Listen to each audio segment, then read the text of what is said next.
ಇದೊಂದು ನಟ್ಮೆಗ್ ಅಂದರೆ ಜಾಯಿಕಾಯಿ ಇದ್ದರೆ ಸಾಕು, ನಿಮ್ಮ ತುಂಬ ವರ್ಷಗಳ pigmentation, dark spots and even skin tone ಮತ್ತು ಏನು ಟ್ಯಾನ್ ಆಗಿದೆ ಅದನ್ನೆಲ್ಲ ನೀವು ಈಸಿಯಾಗಿ ರಿಮೂವ್ ಮಾಡ್ಕೋಬೋದು. ಮತ್ತು ತುಂಬ ವರ್ಷಗಳಿಂದ ಏನು ಪಿಗ್ಮೆಂಟೇಷನ್ ಇರುತ್ತೆ ಅದನ್ನು ಕೂಡ ನೀವು ಕ್ಲಿಯರ್ ಮಾಡ್ಕೊಳ್ಬೋದು ಮತ್ತು ಸ್ಕಿನ್ನನ್ನು ಲೈಟನ್ ಕೂಡ ಮಾಡ್ಕೊಳ್ಬೋದು. ಇದು ಜಾಯಿಕಾಯಿ ನಿಮಗೆ ಎಲ್ಲ ಅಂಗಡಿಗಳಲ್ಲೂ ಸಿಗುತ್ತೆ. ಇದು ನಿಮಗೆ ಒಂದು 10 ರೂಪಾಯಿಗೆ 2-3 ಕೊಡ್ತಾರೆ. ಇದನ್ನು ಒಂದು ಸತಿ ತೊಗೊಂಡ್ರೆ ಸಾಕು, ನೀವು ಇದನ್ನು ನೀವು ವರ್ಷಾನುಗಟ್ಟಲೆ ಇಟ್ಕೊಂಡು ಉಪಯೋಗಿಸ್ಕೊಳ್ಬೋದು.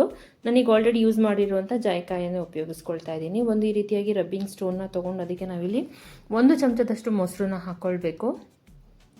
ಸೊ ಮೊಸರಲ್ಲಿ ವಿಟಮಿನ್ ಸಿ ಇರೋದ್ರಿಂದ ಅದು ಸ್ಕಿನ್ನ ಲೈಟನ್ ಮಾಡೋದಕ್ಕೆ ಹೆಲ್ಪ್ ಮಾಡುತ್ತೆ ಮತ್ತು ಬ್ರೈಟ್ ಮಾಡೋದಕ್ಕೂ ಕೂಡ ಹೆಲ್ಪ್ ಮಾಡುತ್ತೆ. ಪಿಗ್ಮೆಂಟೇಷನ್ನ ಲೈಟ್ ಮಾಡೋದಕ್ಕೆ ತುಂಬ ಹೆಲ್ಪ್ ಮಾಡುತ್ತೆ.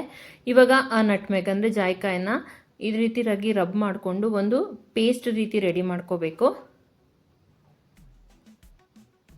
ಇದರದ್ದು ಕಲರ್ ಕಂಪ್ಲೀಟಾಗಿ ಚೇಂಜ್ ಆಗಬೇಕು ಮತ್ತು ಅದು ಕಂಪ್ಲೀಟಾಗಿ ಒಂದು ಪೇಸ್ಟ್ ರೀತಿ ರೆಡಿ ಆಗಬೇಕು. ಅಲ್ಲಿ ತನಕ ನಾವು ಈ ರೀತಿ ಚೆನ್ನಾಗಿ ರಬ್ ಮಾಡ್ಕೋಬೇಕು.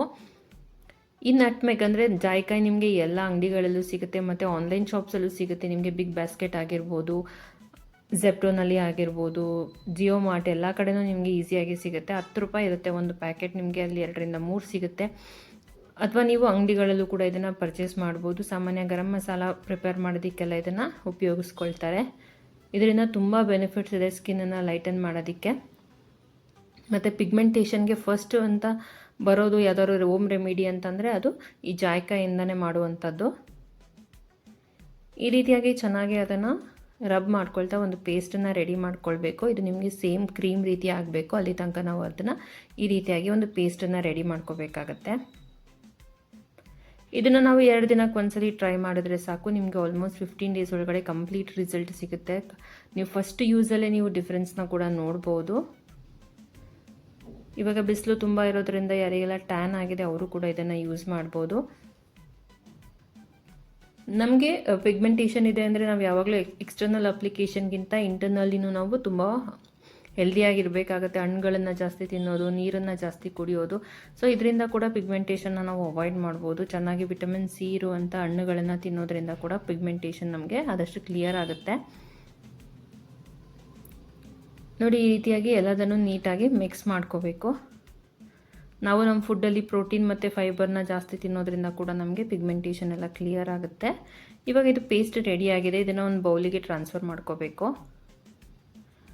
ಮತ್ತು ನಾವು ಯಾವುದೇ ಹೋಮ್ ರೆಮಿಡಿನ ಟ್ರೈ ಮಾಡ್ತಿದ್ದೀವಿ ಅಂದರೆ ಆದಷ್ಟು ನಾವು ಅದನ್ನು ಪ್ಯಾಚ್ ಟೆಸ್ಟ್ ಮಾಡಿಕೊಂಡು ನಂತರ ಫೇಸಿಗೆ ಅಪ್ಲೈ ಮಾಡ್ಕೋಬೇಕು. ಫಸ್ಟ್ ಕೈಗೆ ಅಪ್ಲೈ ಮಾಡಿಕೊಂಡು ಯಾವುದೇ ರೀತಿಯಾದ ಸ್ಕಿನ್ ಇರಿಟೇಷನ್ ಆಗಿಲ್ಲ, ನಮ್ಮ ಸ್ಕಿನ್ ಸೆನ್ಸಿಟಿವ್ ಆಗಿ ಏನೂ ಆಗಿಲ್ಲ ಅಂತಂದರೆ ನಾವು ನಂತರ ಫೇಸಿಗೆ ಅಪ್ಲೈ ಮಾಡ್ಕೋಬೇಕಾಗತ್ತೆ.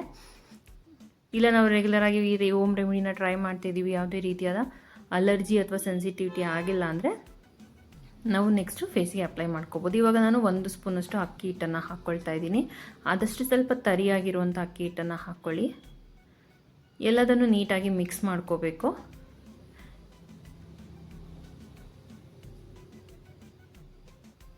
ಸೊ ಈ ರೀತಿ ಚೆನ್ನಾಗಿ ಮಿಕ್ಸ್ ಮಾಡ್ಕೋಬೇಕು. ಯಾರಿಗಾದರೂ ಮೊಸರು ಅಲರ್ಜಿ ಇದೆ ಅಂತಂದರೆ ನೀವು ಬೇಕಿದ್ರೆ ಹಾಲಲ್ಲಿ ಕೂಡ ಈ ರೀತಿಯಾಗಿ ಒಂದು ಪೇಸ್ಟ್ ಮಾಡ್ಕೋಬೋದು.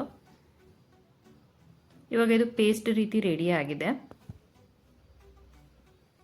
ನಾನು ನಿಮಗೆ ಕೈಗೆ ಹಚ್ಚಿ ತೋರಿಸ್ತಾ ಇದ್ದೀನಿ. ನೀವು ಕೂಡ ಪ್ಯಾಚ್ ಟೆಸ್ಟ್ ಮಾಡಿಕೊಂಡು ನಂತರ ಫೇಸಿಗೆ ಅಪ್ಲೈ ಮಾಡ್ಕೊಳ್ಳಿ. ಈ ರೀತಿ ನಾವು ಲೇಯರ್ ಬೈ ಲೇಯರ್ ಸ್ಕ್ರಬ್ ಮಾಡ್ಕೊಳ್ತಾ ಅಪ್ಲೈ ಮಾಡ್ಕೋಬೇಕು.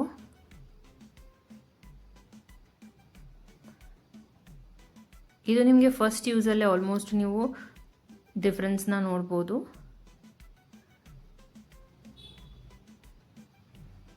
ಈ ರೀತಿ ನಾವು ಲೇಯರ್ ಬೈ ಲೇಯರ್ ಹಾಕ್ಕೊಳ್ತಾ ಅದನ್ನು ಅಪ್ಲೈ ಮಾಡ್ಕೋಬೇಕು. ಹಾಗೆ ಸ್ಕ್ರಬ್ ಕೂಡ ಮಾಡ್ಕೋಬೇಕು.